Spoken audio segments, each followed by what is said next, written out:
बात कर लेते। डीके दुबे जी, क्या कहेंगे इस कोर्ट के इस निर्णय का? देखिए, ये तो अच्छी पहल है, लेकिन ये कोई पहला निर्णय नहीं है। ऑनरेबल सुप्रीम कोर्ट 20 साल बाद इसको रिपीट किया है। 2003 में एक जजमेंट आया था जिसका नाम था Javed versus state of Haryana. और Javed versus state of Haryana में 2 बच्चों की पॉलिसी को लेकर चैलेंज हुआ तो और सैकड़ों पिटीशन आई थी। मतलब एक बहुत बड़ा केस आया था। और केस ये आया था कि हरियाणा के अंदर पंचायत चुनाव में 2 बच्चों की कंडीशन लगा दी गई थी। अब 2 बच्चों की कंडीशन लगाने के बाद वहां बहुत बड़ी तादाद में लोग बाहर हो गए, तो सुप्रीम कोर्ट आए, मतलब हाई कोर्ट गए, फिर सुप्रीम कोर्ट आए। सुप्रीम कोर्ट ने उस समय कहा था, और इनका जो आर्गुमेंट था, वो आर्गुमेंट ये था कि भाई ये तो लागू होना चाहिए, तो सबके ऊपर लागू होना चाहिए, केवल हम क्यों, केवल पंचायत क्यों, ये क्यों नहीं पार्लियामेंट पर लागू होती है, क्यों नहीं ये बाकी स्टेट इलेक्शंस पर लागू होता है, तो हमें चुनाव लड़ने से कैसे रोका जा सकता है सिर्फ बच्चों के आधार पर। और बच्चे पैदा करना फंडामेंटल राइट है, ये सुप्रीम कोर्ट 1983 में कह चुका था, 1981 में कह चुका था कि भाई बच्चे पैदा करना तो फंडामेंटल राइट है। तो ऐसी परिस्थिति में सुप्रीम कोर्ट ने उस समय यह कहा था कि जहां से शुरू हो वहां से उचित है। इसलिए जावेद के जजमेंट को सुप्रीम कोर्ट ने अभी आज भी इंडोर्स किया है इस केस में। और इस केस में इंडोर्स करते हुए यह कहा है कि चूंकि 20 साल पहले यह जजमेंट हो चुका है और वो 3 जजों की बेंच के द्वारा हो चुका, इसलिए आज अगर कांस्टेबल की भर्ती में ये कंडीशन 2002 में लगाई गई तो ये कंडीशन वैलिड कंडीशन है। एक बात और है कि छोटे जॉब्स, या मैं लोअर सर्विसेज की बात करूं, कि लोअर सर्विसेज में बहुत सारी जगहों पर ये 2 का कंडीशन लगाई जा चुकी है। हालांकि वो बार बार चैलेंज होती आई और हर बार सुप्रीम कोर्ट ने उसको डिसमिस किया है कि नहीं, जो 2 बच्चों की कंडीशन है वो वैलिड कंडीशन है। जैसे ये भी जो कंडीशन लगाई गई है ना, जो चैलेंज हुआ, ये 2002 में कंडीशन लगाई गई थी और 2002 के बाद ये डिसाइड होते होते अभी डिसाइड हुआ है आज। तो सवाल यहां पर यह आता है कि जब सुप्रीम कोर्ट और तमाम हाई कोर्ट डिफरेंट मैटर्स में ये कह चुके हैं कि ये जो पूरा प्रकरण है इसमें 2 बच्चों की कंडीशन कहीं से अनकॉन्स्टिट्यूशनल नहीं है, यानी कि कॉन्स्टिट्यूशनली बच्चे पैदा करने का राइट आप कह रहे हो है, लेकिन इकोनॉमिक बेनिफिट के लिए या इस तरह की सर्विसेज में रिस्ट्रिक्शन लगाने के लिए अगर ये कहा जाता है कि 2 बच्चों की कंडीशन अनकॉन्स्टिट्यूशनल है तो ये गलत है। ये कॉन्स्टिट्यूशनली वैलिड है और कहीं से भी कॉन्स्टिट्यूशन को रोकता नहीं। अब ये जो कारण था, वो कारण एक नरगिस मिर्जा का जजमेंट आया था, ऑनरेबल जस्टिस मेरा जहां तक याद है फजल अली की अदालत ने उसको डिसाइड किया था। और नरगिस मिर्जा में यह कहा गया था कि बच्चे पैदा करने से रोका नहीं जा सकता, और आप अगर कोई जॉब या सर्विस इस आधार पर रोक रहे हो कि उसके बच्चे पैदा हो रहे हैं तो फिर ये अनकॉन्स्टिट्यूशनल है। ये 1981 का जजमेंट है। 2003 में ये जजमेंट पलट गया और पलटने के बाद कंडीशन को वैलिड लगाया गया, जबकि वो बड़ी बेंच का जजमेंट था, कॉन्स्टिट्यूशनल बेंच का जजमेंट है। और ये बाद में आए तो बच्चे पैदा करने से नहीं रोका जा सकता, लेकिन इकोनॉमिक बेनिफिट के लिए या कोई भी बेनिफिट के लिए रोका जा सकता है। इसमें जो महत्वपूर्ण बात हमारी समझ में आती है वो ये आती है कि इस पर वोटिंग राइट भी रोका जा सकता है। और वोटिंग राइट ऐसे रोका जा सकता है कि उन्होंने सुप्रीम कोर्ट ने कहा voting right is not a fundamental right. Voting right कोई फंडामेंटल राइट नहीं है, वो एक स्टैच्यूटरी राइट है। स्टैच्यूटरी राइट होने के नाते ये जो स्टैट्यूट इन्होंने बनाया है राजस्थान में, और ये जो हरियाणा ने बनाया था या और स्टेटों ने बनाए हैं पंचायत चुनाव को लेकर, ये स्टैच्यूटरी लॉज को चूंकि वैलिड बता रहा है, इसलिए यहां पर जो वोट डालने का राइट स्टैच्यूटरी राइट बनता है, वो स्टैच्यूटरी राइट को अगर हम रेस्ट्रिक्शन लगा लेते हैं तो वो वैलिडिटी की तरफ जाएगा और वो वैलिड कहलाएगा। इसलिए मुझे लगता है कि ये जजमेंट इस समय आना, रिपीट होना बिल्कुल अपने खास करके तब जब 20 साल पहले इस मुद्दे की इतना वातावरण नहीं था। 2018 में जब हमने यात्रा शुरू की तो कई लोग बोलने को तैयार नहीं थे, और अब इस मुद्दे पर चर्चा हो रही है और देश की प्रमुख 5 समस्या पूछे जाने पर भी लोग उसमें जनसंख्या नियंत्रण की बात कर रहे हैं। और खास करके हिंदू मुसलमान अनुपात असंतुलन की बात होती है तो हिंदुस्तान का सबसे प्राथमिकता का मुद्दा है। और इसलिए इस समय इस निर्णय का आना ये भारत सरकार को विभिन्न, अभी बताता हूं मैं संख्या, चलिए। हाँ, अच्छा चलिए, बच्चे नहीं बताना है। असगर अली जी, इतना गुस्सा हो गया आप बच्चों की संख्या बताने पे? नहीं, गुस्सा नहीं, आप कर रहे हो गुस्सा तो। चलिए तो आप कर रहे हो। चलिए अब हंस रहे तो बेगम की संख्या भी बता दीजिए। चलिए, हंस रहे तो बेगम की संख्या बता। क्या बेगमों की संख्या कितनी, पत्नियों की संख्या कितनी है वो भी बता दीजिए। सुन लीजिए, आप चैनल चला रहे हो, अभी क्या है, आप पूरा है ना सेशंस लेके बैठते नहीं हो। सेशंस 1961 के अंदर धर्म के आधार पर पहली बार गणना। चलिए, ये तो बड़ी इंटरेस्टिंग बात हो गई। अरे भाई, कोई मुझे पूछना चाहता है तो मुझे पूछे, पत्नी पूछ ले, बच्चे पूछ लीजिए, किसी को पूछना है लाइव कमेंट में पूछिए। मैं तो खुलेआम मेरी सारी प्रोफाइल चैनल की डाल चुका हूं, उसमें क्या शर्माने की बात है, क्या छुपाने की बात है। और इसी के कारण शक पैदा होता है, संदेह पैदा होता है, डाउट होता है, और इस देश के खिलाफ कोई षड्यंत्र तो नहीं चल रहा है, यह भी मालूम होता है। त्यागी जी हमारे साथ डिस्कनेक्ट हुए, लेकिन मैं पुनः एक बार अवसर देता हूं, तीसरी बार इस डिबेट में असगर अली जी को बोलने का।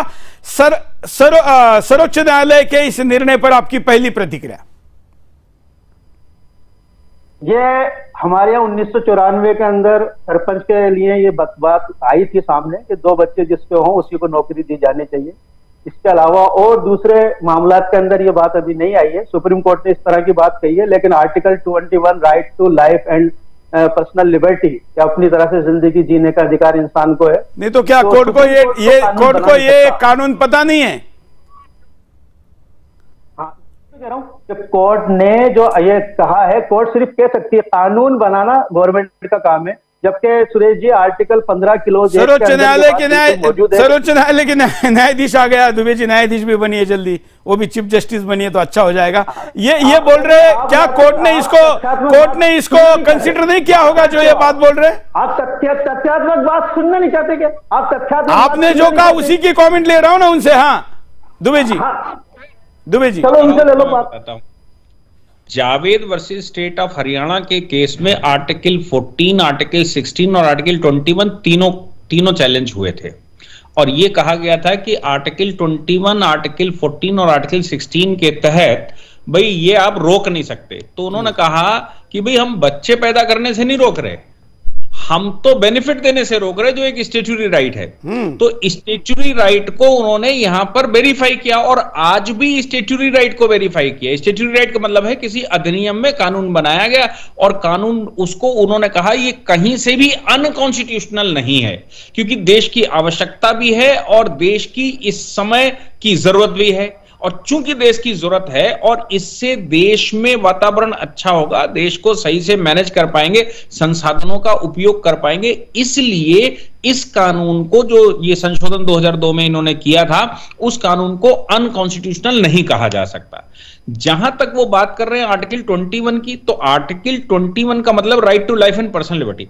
आप अपनी पर्सनल लिबर्टी से 100 बच्चे पैदा कर लो, लेकिन मेरा कहना यह है कि जो इस मामले में कहा गया कि भाई 2 बच्चों से ज्यादा होगा तो आप सरकारी योजनाओं का लाभ नहीं ले सकते, आप नौकरी हमारे यहां नहीं कर सकते, आप हमसे फ्री में दाना पानी नहीं ले सकते, आप हमसे इलाज नहीं ले सकते। अगर ये कानून बनते हैं तो आपको बच्चे पैदा करने से किसी ने नहीं रोका, आप करो, लेकिन उसका भार भी आपके ऊपर होगा। उसका भार पड़ोस वाले भाई के ऊपर नहीं होगा और सरकार के ऊपर नहीं होगा, हम टैक्स पेयर्स के पैसे पर नहीं होगा।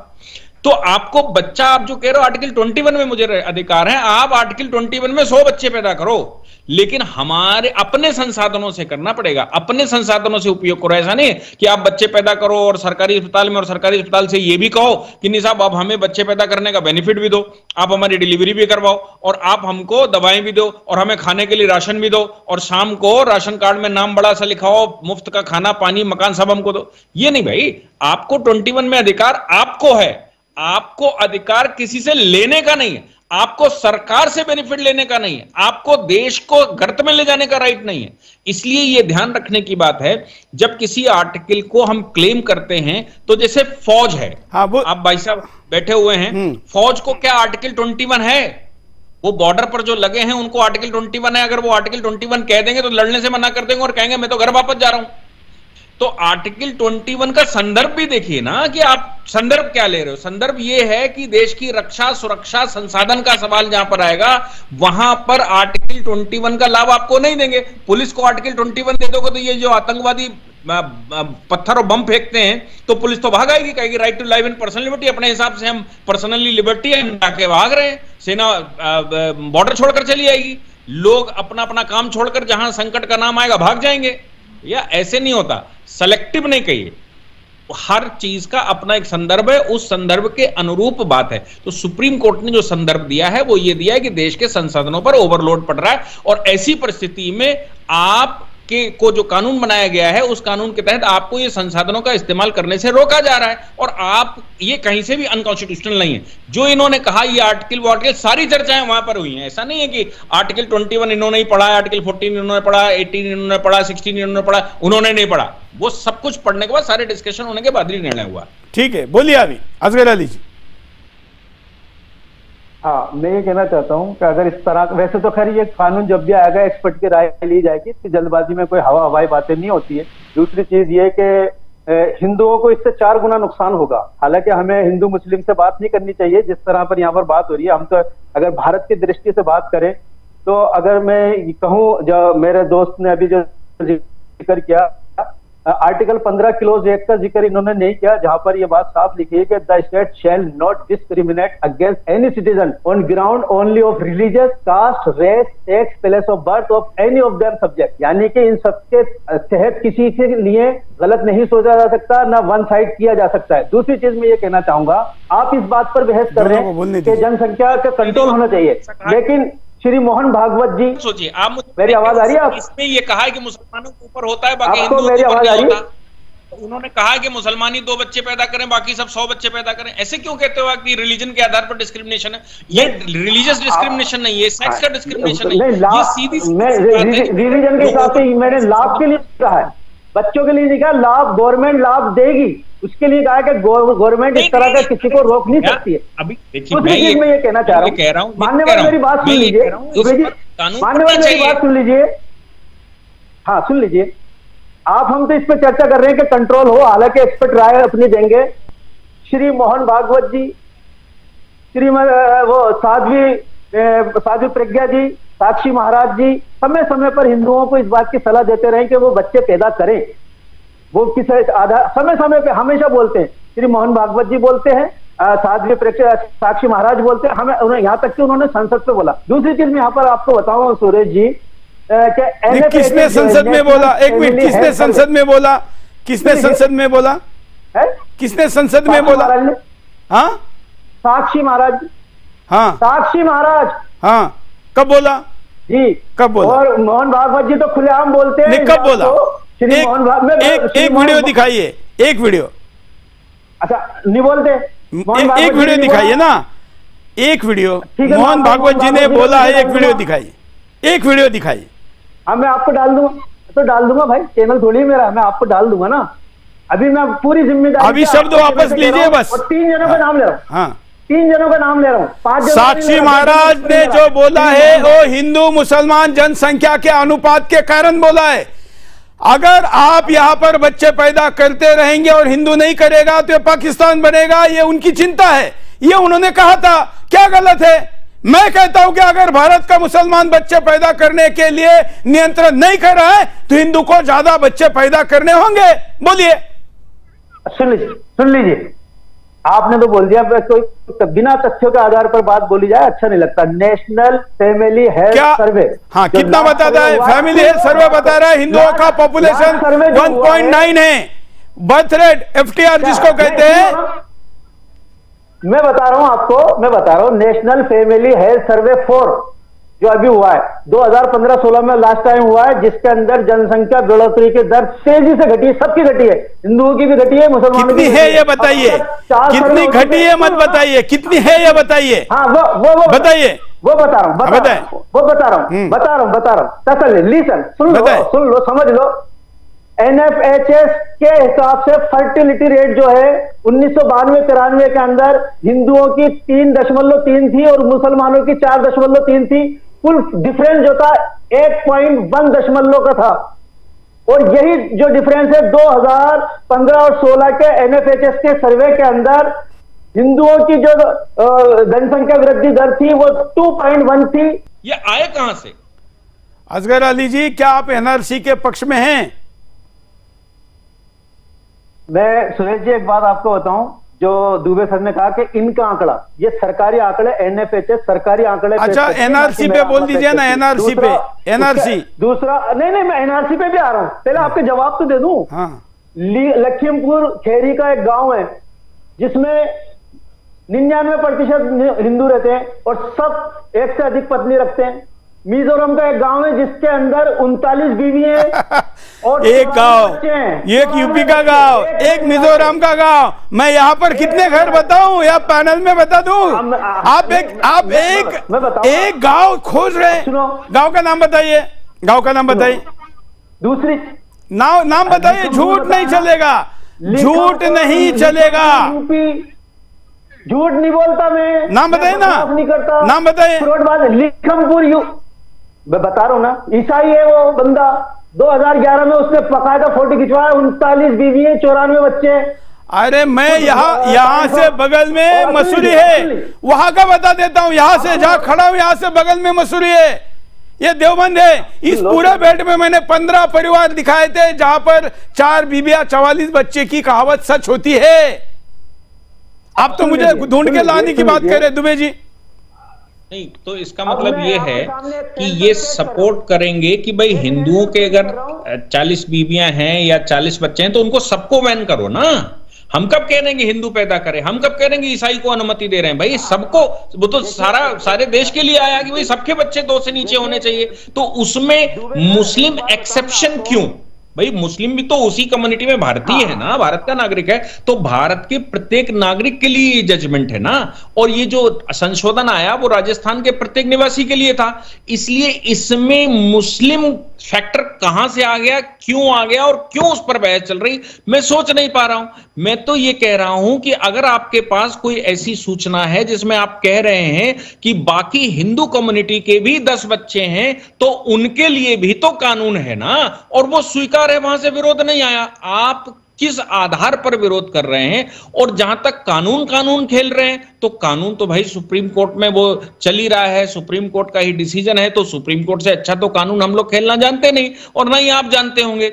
इसलिए तर्क का जो आधार है उस आधार पर चर्चा करिए कि अगर वो आधार गलत भी है तो हमें सही करना है। और सही ये करना है कि भारत के ऊपर जो जनसंख्या विस्फोट हो रहा है उसको हम सब मिलकर कम करेंगे। उसको कम करने के लिए मुस्लिम या ईसाई या कोई और एक्सेप्शन में नहीं रखा जाएगा। वो अपवाद नहीं है। वो हिंदुस्तान का नागरिक अगर है तो हिंदुस्तान के कानूनों का पालन करेगा और बमुश्त वैसे ही पालन करेगा जैसे बाकी देश के लोग करते हैं। इस बात के लिए इनको आह्वान करना चाहिए। वो आंकड़ा था नहीं था, मैं तो सीधी सी बात कह रहा हूं कि आप ये कहिए कि ये एक अच्छा कदम है और इसको पूरे देश पर हर सब्जेक्ट पर लागू कर देना चाहिए, और इसके लिए कोई अलग से अपवाद नहीं होना चाहिए। ये एक विषय है जो मुझे लगता है आपको बोलना चाहिए। आप बढ़िया बोल रहे हैं, लेकिन ये विषय बोलिए। क्या है कि मुझे बोलने नहीं दे रहे जा रहे, जितनी देर आप पैनल में और दूसरे लोग 2-2 मिनट कंटिन्यू बोल रहे हैं, मुझे 30 सेकंड भी बोलने नहीं जा रहा। मैं बाद में देखूंगा कि बाद में मुझे कितनी देर बोला गया ताकि मैं आपको कह सकूं। दूसरी चीज ये कि आप ये बात जरूर आपने अच्छी कही कि जनसंख्या विस्फोट पूरे भारत के लिए समस्या है, लेकिन इस चैनल पर खास करके हमारे एंकर साहब ये जताना चाहते हैं कि मुसलमानों की वृद्धि ज्यादा हो रही है। अगर हिंदू की वृद्धि की बात कहता है तो वो सही कहता है, फैक्ट है, तो बात नहीं है इनकी। इसीलिए मैंने सस्पेंस पेश किया, इसीलिए मैंने NFHS की रिपोर्ट पेश की है कि जनसंख्या वृद्धि की दर दोनों समुदाय में बढ़ी है, बल्कि तेजी से दोनों के घटी है। अभी भी मुसलमान ज्यादा है ये बताओ ना, अभी भी मुसलमान ज्यादा है ये बताओ। अरे अल्पसंख्यक हैं, अभी भी अल्पसंख्यक। क्या बोल रहे हैं? दूसरी चीज सुनिए, दूसरी चीज सुन लीजिए। अब फिर बीच में बोलते हो आप, मैंने कहा ना 2 मिनट भी नहीं बोलने दे रहे हो आप मुझे, 1 मिनट भी नहीं बोलने दे रहे हो। दूसरी चीज ऐसा है जिसके बच्चे ज्यादा उसका समय कम, हम अभी टीवी चैनल पर एक नियम लाते हैं, आज से ऐसा है। एक मिनट सैयद असगर अली जी, आज हम घोषणा कर देते हैं, टीवी डिबेट में भी हम टाइम अलोकेट कर देते हैं, जिसके बच्चे कम उसको टाइम ज्यादा, जिसके बच्चे ज्यादा उसको बोलने का टाइम कम। अब बताइए। अब सुन लीजिए, अगर हमारे लिए जनसंख्या वृद्धि एक विस्फोट है तो इसके सोल्यूशन क्या हो, इस पे डिस्कस करो कि किस तरह हम रोक सकते हैं। उसका हिस्सा आप भी है, मैं भी हूं। बताए। पहला कारण तो यह है, पहला कारण इसमें एजुकेशन, जहां पर पढ़ाई नहीं होती और मुसलमानों के अंदर पढ़ाई नहीं है, अशिक्षा है, इस बात को आप मानते हैं, ठीक है। इस हिसाब से अगर कुछ चीजें बढ़ रही हैं तो अगर पढ़े लिखे लोग, अनपढ़ और जाहिल और कम पढ़े लिखे लोग बिहार में हिंदू हैं तो उनका भी जनसंख्या वृद्धि है। आप केरल में ज्यादा है तो आप अपने आप को पढ़े लिखे मानते हैं कि नहीं? सैयद असगर अली जी, आप अपने आप को पढ़े लिखा मानते हैं कि नहीं? हंस रहे आप हंस रहे। आप आधे मिनट भी बोलने नहीं दे रहे। नहीं, मैं आपको 2 मिनट बोलने दूंगा। आप अपने आप को पढ़ा लिखा मानते हैं क्या? अगर है तो संख्या क्यों नहीं बता रहे? अरे भाई आप सुन लीजिए, पहले सुन लीजिए। संख्या आप मुझसे पर्सनल इंटरव्यू करना तो मैं संख्या का बताऊं क्या क्या करना चाहिए। दूसरी चीज ये सुनिए कि एक बहुत बड़ा केस भारत के अंदर हुआ। दिल्ली के अंदर 2 बच्चे थे, गीता चोपड़ा, संजय चोपड़ा, जो आपकी एज के, शायद आपको पता हो नहीं हो। उन दोनों बच्चों का एक रंगबिल्ला नाम के जो अपराधी थे उन्होंने अपहरण किया। अपहरण करने के बाद पार्क में कहीं दूर ले जाकर उस लड़की का रेप कर दिया उस भाई के सामने। ये बात तो मैंने आपके सामने 1 मिनट में बोल दी, किस तरह उसने रेप किया और दोनों को उसने कत्ल कर दिया। उन दोनों को, हालांकि बाद में रंगबिल्ला को इनको फांसी की सजा हुई, लेकिन उस दंपत्ति ने ऑपरेशन करा रखा था, उनके 2 ही बच्चे थे। और क्या तो उस बच्ची पे बीती होगी, क्या कुछ होगा। एक दूसरा सोल्यूशन मैं देता हूं जनसंख्या वृद्धि रोकने का। अगर 100 महिलाएं और 100 पुरुष हैं और 1 महिला 1 पुरुष से शादी कर लेगी तो इसमें ज्यादा बच्चे होंगे, या 25 पुरुष 4 शादियां करके 100 महिलाओं से शादी कर लेंगे, इसमें ज्यादा बच्चे होंगे। 4 शादी को नहीं छोड़ेंगे, 4 शादी को, समाधान को नहीं छोड़ेंगे। अरे इस उम्र में भी आप 4 शादी का समर्थन कर रहे हैं। हाँ? ये तो कह रहा हूँ 75 मर्द कुंवारे रह जाएंगे भाई, 75 मर्द तो अनमेरिड रह जाएंगे। वो तो हिंदू कुंवारा रहता है, 100 पुरुष कर रही है, हिंदू कुंवारा रहता है ना। जनसंख्या वृद्धि कम होगी। वाह, ये ऐसा है ये। अच्छा असगर अली, अभी आप 1.5 मिनट बोल लिए, 1 मिनट 1.5 मिनट बोल लिए, 1 मिनट।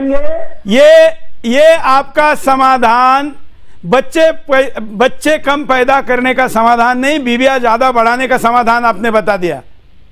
ये जो समाधान यहाँ पर आया है ना, ये आया है महाभारत के पर्व से। अच्छा, वाह वाह वाह। जरा कुरान का संदर्भ दे दीजिए ना, कुरान का संदर्भ दीजिए, महाभारत का दे रहे। अभी देता हूँ, अभी आपको अभी बता देता हूँ। थोड़ा सा तसल्ली रखो।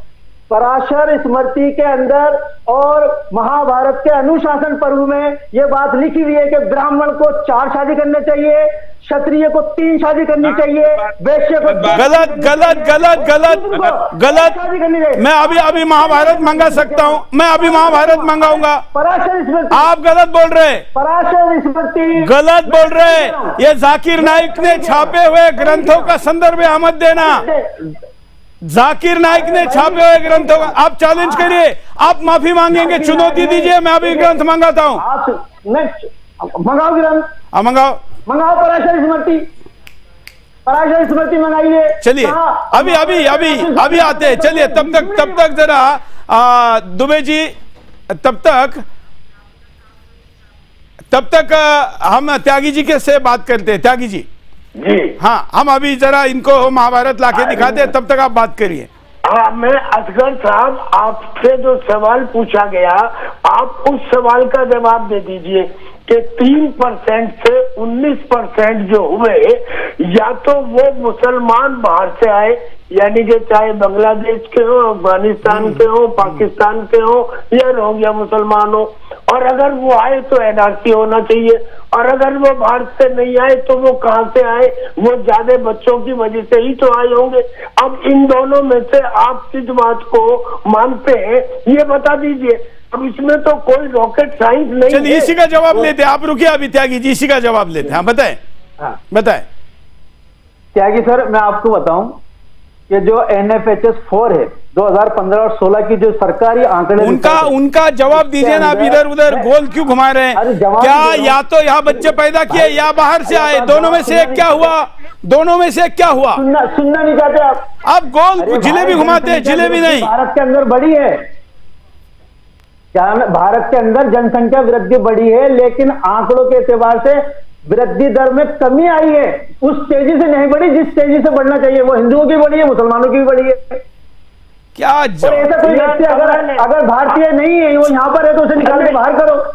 अरे ये अगर कोई भारतीय यहाँ नहीं है तो उसे निकाल के बाहर करो, उसमें क्या दिक्कत है? बताइए, इंडोर्स करते हैं क्या? तो एक मिनट त्यागी जी एक मिनट, दोनों ये आगे मुद्दे पे आ गए। आपका कहना है जो घुसपैठिया है उसको बाहर करो, इसका मतलब देश में NRC लाओ। बोलिए, आप समर्थन करते हैं NRC का? मैं क्या कह रहा हूँ, कोई व्यक्ति घुसपैठिया भारत में घुसा हुआ है। अरे तो NRC चाहिए ना उसके लिए। NRC लाइए। चलिए एक मिनट में जरा जूते निकाल लेता हूं, मैं जूते निकाल लेता हूं। हाँ लाइए, महाभारत लाइए, ये महाभारत, इनको लीजिए भाई, स्क्रीन पे लीजिए ये। हाँ बताइए कौन सा पेज? अनुशासन पर मुझे क्या मालूम आपके पास कौन सी छपी हुई? अनुशासन पर्व में भीष्म पितामह ने क्या कहा? ये क्या है? देखिए ये महाभारत है। हाँ देखिए ना, अनुशासन पर्व निकाल लिए। बताइए, आगे बोलते जाइए। दुबे जी कुछ कहना चाह रहे हैं। अनुशासन पर्व निकाल लीजिए। हाँ, अनुशासन पर्व में कहा क्या कहा? अब पूरा पढ़ना पड़ेगा आपको, मुझे पेज नंबर याद नहीं है। अरे भैया पेज नंबर बताओ। हाँ अभी उनके पास भी है, चलिए ये बताइए। खोल दिया मैंने अनुशासन पर्व, खोलिए, बोल दिया। मेरे पास पाराशर स्मृति भी है। हाँ उनके पास पाराशर स्मृति भी है। दुबे से पराशर स्मृति निकाल लीजिए आप। हाँ निकालिए, बोलिए ना, पेज नंबर बताइए। चैप्टर नंबर और वर्ष नंबर। हाँ बताइए भाई साहब, पूरी जिम्मेदारी से कह रहा हूँ, चैप्टर नंबर और जिम्मेदारी नहीं भैया, मेरे पास जिम्मेदारी नहीं। मैं किताब हम जैसे कुरान की आयत बताते हैं ना, हम जैसी कुरान की आयत बताते वैसे बताओ, पूरा सामने। ये अनुशासन पर्व है, बताइए। हाँ खोलो ना तो पढ़ो। अरे क्या पढ़े? अनुशासन पर्व इतने पेजेस का है, पूरा पढ़े। अब यही तो बता रहा हूँ, अब मुझे याद होगा कि आपका ग्रंथ पूरा। आपकी हंसी बता रही है कि आप झूठ बोल रहे। खैर, जाकिर नाइक ने छापे हुए पुस्तकों का संदर्भ मत दीजिए। चलिए, आप समय हो गया है। राजस्थान, आप लाइन पे रहिए। राजस्थान न्यायालय ने और सर्वोच्च न्यायालय ने दिया हुआ निर्णय, 2 बच्चे से ज्यादा बच्चे होने पर उनकी सुविधाएं सरकार रोक सकती है। इस निर्णय का शो के अंत में हम धन्यवाद करते हैं। बस मैंने आपको स्क्रीन पर इसलिए रखा, सैयद असगर अली